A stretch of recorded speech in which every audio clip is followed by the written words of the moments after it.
This is the VOA Special English Agriculture Report. A big red barn is probably one of the first things most Americans would think of if you asked them to imagine a farm. And not a modern metal barn, but a building made of wood, like the ones in the old days. A barn is where farmers keep animals and equipment. Over time, as fewer and fewer people worked the land, more and more barns were torn down to make way for developers. Others that remained might have fallen into poor condition, or perhaps they just no longer satisfied the needs of a modern farmer. Keeping an old barn in good condition might not be seen as worth the cost if it does not serve much purpose. But Americans with historic barns are being urged to save them. The magazine Successful Farming and the National Trust for Historic Preservation are working together on a program called Barn Again. The National Trust is a non-profit organization that works to protect places of historic importance in America.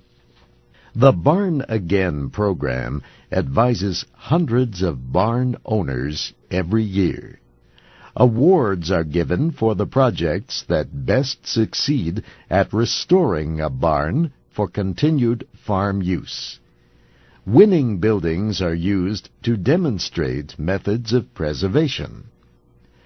The organization suggests how problems with things like stone and concrete block foundations can be fixed.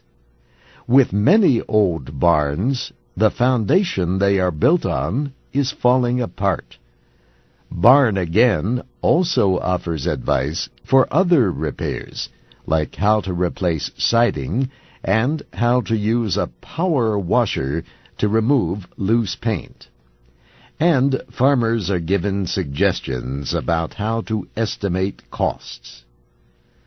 Leo Fitzpatrick of Beaverton, Michigan, won the 2004 Barn Again Award. He made one improvement at a time. The work took more than 9 years. He did it himself, even though for a while he held another job in addition to farming. He says it cost him $14,000, much less than a new barn of similar size. The improvements included strengthening the barn. There are no structural supports inside the building. Instead, its sides hold it up. Today, the barn holds 14,000 bales of hay. Leo Fitzpatrick says the barn is a lot stronger than when it was new. His grandfather built it in 1914, and Mr. Fitzpatrick says his farm would not be the same without it. And that's the VOA Special English Agriculture Report, written by Geraldine Watson. To learn more about the Barn Again program, go to voaspecialenglish.com. I'm Steve Ember.